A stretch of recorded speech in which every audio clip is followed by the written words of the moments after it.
আপনারা কারা? কোথা থেকে আসছেন? আসলে আপনি আমাদেরকে চিনবেন না। দেখেন তো উনি আপনাদের এখানে থাকে কিনা।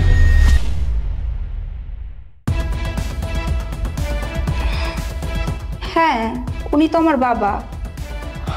উনি আপনার বাবা? হ্যাঁ, উনিই তো আমার বাবা, কিন্তু সাথে এই দুজনকে। আসলে আপনার সাথে ওই দুজনকে চিনবেন না। উনি কি বাসায় আছেন? আমরা অনেক দূর থেকে ওনাকে খোঁজার জন্য এখানে আসছি। জি হ্যাঁ, বাবা বাসায় আছে। আপনারা আসেন, ভেতরে আসেন। চলো। না, ছবি। আচ্ছা, আপনারা ওইখানে গিয়ে বসেন, আমি বাবাকে ডেকে দিচ্ছি। আচ্ছা।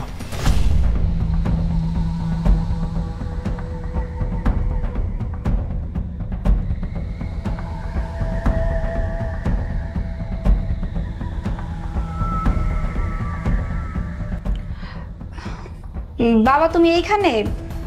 দুইজন মানুষ আসছে তোমার ছবি নিয়ে, বলতেছে তোমাকে নাকি প্রয়োজন। দুইজন মানুষ হয়েছে আমার ছবি নিয়ে আমার খুঁজতেছে? হ্যাঁ, আমি ড্রয়িং রুমে বসায় রাখছি। দুইজন মানুষ হয়েছে আমার ছবি নিয়ে খুঁজতে আইছে। আচ্ছা ঠিক আছে, তুমি বসো, আমি দেখতেছি কি আইছে।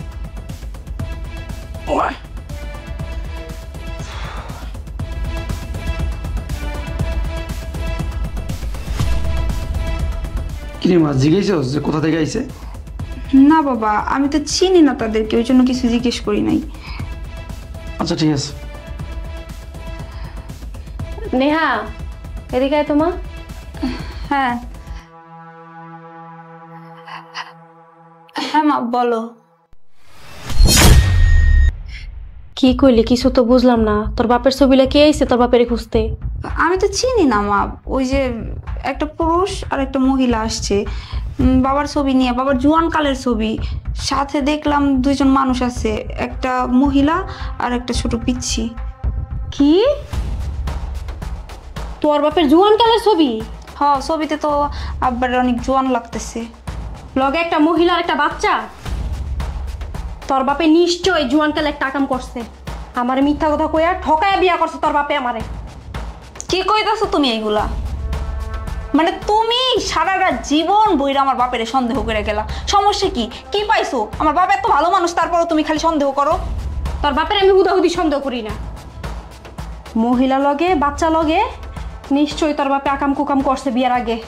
আমার বিয়া করছে ঠকাইয়া, না কইয়া না জানায় বিয়া করছে তোর বাপে আমারে। তুমিও না মা, শুধু শুধু বাবারে সন্দেহ করো। কে না কে আসছে? তোর বাপেরে খালি আমি একবার হাতে নাতে ধরে লই, তারপর তোর বাপের মজা আমি বুঝাবো। কে আইছে আমার খুঁজতে? হ্যাঁ, কে গো বাবা তোমরা? আমার ছবি নিয়ে আমার খুঁজতেছ? আপনি একটু এদিকে আসবেন?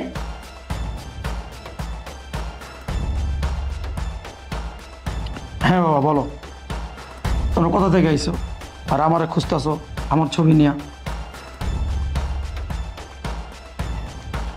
দেখুন তো এটা আপনি কি না?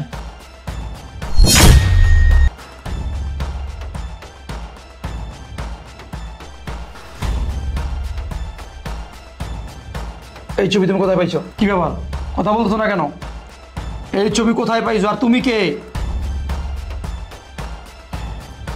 দেখুন তো আপনার পাশে এই মহিলা আর এই বাচ্চাটাকে আপনি চিনতে পারছেন কিনা? তুমি কে? তোমার নাম কি?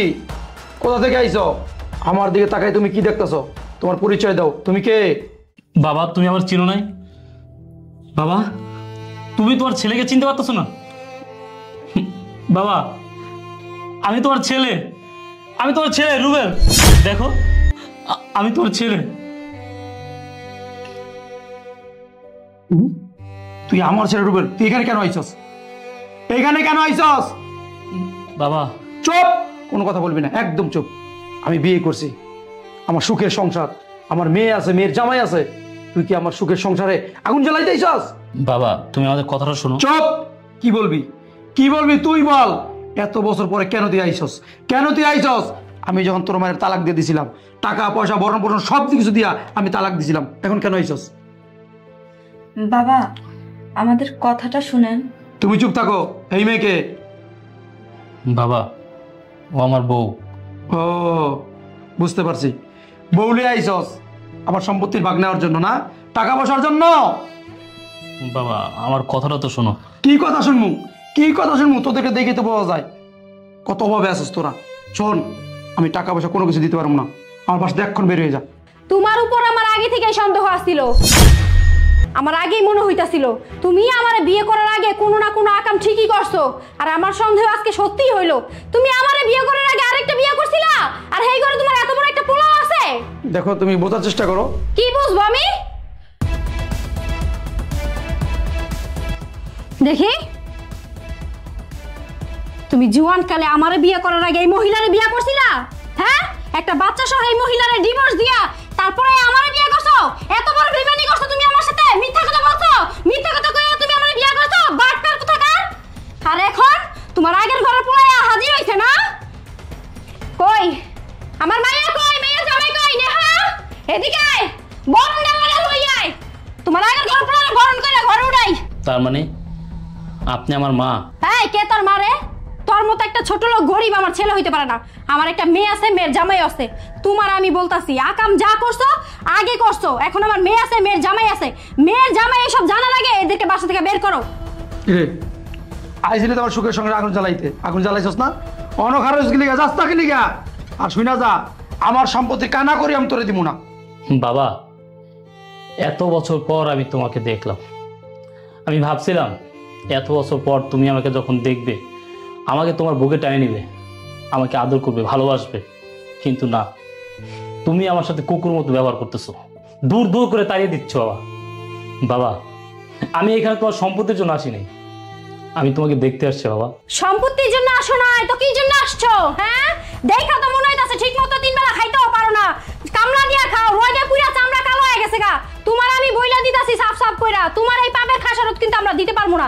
আমার মাইয়া মাইয়া জামাইয়ের ভবিষ্যৎ আছে, তোমার এই আত্মপুলারে সম্পত্তির কানা করিও তুমি দিতে পারবা না। আরে কারে সম্পত্তি দিব? ওরে আমার পোলাতে শিকারি করি না।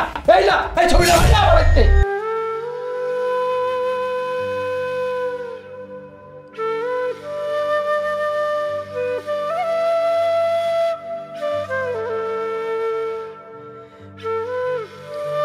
বাবা, তুমি জানো আমি কত বছর এই ছবিটাকে আমার বুকে আগলায় রাখছি। আমার মা মারা গেছে, ভাবছি আমার বাবা তো বেঁচে আছে, আমি যদি আমার বাবার কাছে যাই, আমার বাবা আমাকে সন্তান হিসেবে মেনে নেবে, স্বীকৃতি দেবে। কিন্তু কিন্তু এখন কি মনে হইতেছে জানো, ছবিতে দেখছি সেটাই তো ভালো ছিল, সামনাসামনি কেন দেখলাম? এই তোর আমি সাফ সাফ করে কই দিতেছি, এই আবেগী কান্দাকাটি দেয় আমার মন গলাইতে পারবি না। আমার মাথা এক্ষুনি বাইরে হয়ে যা, যা। আপনার ছেলে এত বছর পরে আপনার সাথে দেখা করতে এসেছে, আর আপনি তার সাথে এরকম কুকুরের মতো আচরণ করে বাসা থেকে বের করে দিচ্ছেন। আপনি কি ভেবেছেন আমরা গরিব, খেতে পারি না, আপনাদের কাছে সাহায্যের জন্য এসেছি, আপনার এই সম্পত্তির জন্য এসেছি? না, এটা আপনার ভুল ধারণা। শোনেন, ও কোনো ভিখারিও না আর কামলাও না, আর আমরা না খেয়েও থাকি না, আমাদের গাড়ি বাড়ি টাকা পয়সা সবকিছুই আছে। তোমাদের যে কি কি আছে ওটা তোমাদের পোশাক আশাক দেখলেই বোঝা যায়। তোর যদি টাকা পয়সা গাড়ি বাড়ি সবকিছু থাকে, তোর এই অবস্থা কি লিগা? এই অবস্থায় আমার কাছে আইছস কে? বাবা, আমি এই অবস্থায় কেন এখানে আসছি শুনবে? তাহলে শোনো বাবা, আমি জানতাম বাবা মা সন্তানের টাকা পয়সা সয় সম্পত্তিকে ভালোবাসে না, সন্তানকে ভালোবাসে। তাই আমার কোটি টাকা থাকা সত্ত্বেও আমি এইভাবে গরিব বেশে তোমাদের সামনে হাজির হয়েছি। আসলে আমি দেখতে চেয়েছিলাম আমার বাবা আমার এই অবস্থা দেখলে আমার সাথে কেমন ব্যবহার করে, কেমন আচরণ করে, আমার বাবার রিয়াকশনটা কেমন। কিন্তু আমার বাবা আমাকে দেখে, এত বছর পর আমাকে দেখে আমার সাথে কুকুরের মতো ব্যবহার করে দূর দূর করে তাড়িয়ে দিচ্ছে। বাবা, আমি তো এখানে তোমার সম্পত্তির জন্য আসিনি, আমি তোমাকে দেখতে আসছিলাম। আসলে আমার বাবা এত বছর পর কোথায় আছে, কেমন আছে, এই শেষ বয়সে কেমন দিন কাটাচ্ছে, আমি জাস্ট এইটাই দেখতে আসছিলাম। আমার তো অর্থ সম্পত্তি কম নেই বাবা, আমার টাকা পয়সা বাড়ি গাড়ি সব কিছু আছে। আমি চাইছিলাম আমার বাবাকে আমার কাছে নিয়ে যাব, কিন্তু বাবা তুমি তো আমাকে ছেলে বলে স্বীকারই করো না। বাবা, কি বলস বাবা? তুই অনেক টাকা পয়সার সম্পত্তির মালিক তুই? আমি বুঝতে পারছি, আমি বুঝতে পারছি আমাদের ছেলে আমাদেরকে পরীক্ষা করছে আমরা লোভী কিনা। না রে বাবা, আমরা একদমই টাকা পয়সা লোভ করি না, আমাদের মধ্যে কোনো লোভ নাই। তুই যেমন আমাদেরকে পরীক্ষা করছস, আমরাও তোরে পরীক্ষা করছি। বাহ বাবা, বাহ বাহ মা, যখন আপনি দেখলেন যে আমরা এই অবস্থায় এসেছি, তখন আপনারা আমাদেরকে কতই না অপমান করলেন। আর যখন শুনলেন যে আমাদের অনেক টাকা পয়সা বাড়ি গাড়ি আছে, আর তখনই আপনাদের ব্যবহার চেঞ্জ হয়ে গেল। আপনাদের ব্যবহার অনেক সুন্দর হয়ে গেল না? অনেক মিষ্টি মিষ্টি কথা বেরোচ্ছে এখন। শোনেন, আপনারা যে লোভী তা আপনাদের কথাবার্তা আর চেহারা দেখলেই বোঝা যায়। ঠিক আছে বাবা, অনেক আশা অনেক স্বপ্ন নিয়ে এখানে আসছিলাম। ভাবছিলাম আমার বাবা আমাকে দেখলে অনেক খুশি হবে, আমাকে বুকে টেনে নিয়ে অনেক আদর করবে, ভালোবাসবে, আমি আমার মা মরার দুঃখটা ভুলে যাব। কিন্তু না, সবার কপালে তো আর বাবার আদর জুটে না, ভালোবাসা জুটে না। এইখানে আসলাম, ভাবছিলাম আমার বোন পাইছি, আমার মা পাইছি, তারা আমার ভালোবাসবে। কিন্তু না, তারা তো সৎ, তারাও আমার ভালোবাসে না। তারা আমার ভালোবাসবে কীভাবে? যেই বাবা আমার জন্ম দিচ্ছে সেই বাবাই আমার স্বীকার করে না, আর তারা। ঠিক আছে বাবা, আমি চলে যেতেছি, আর কোনোদিন আসবো না। চলো। চলো।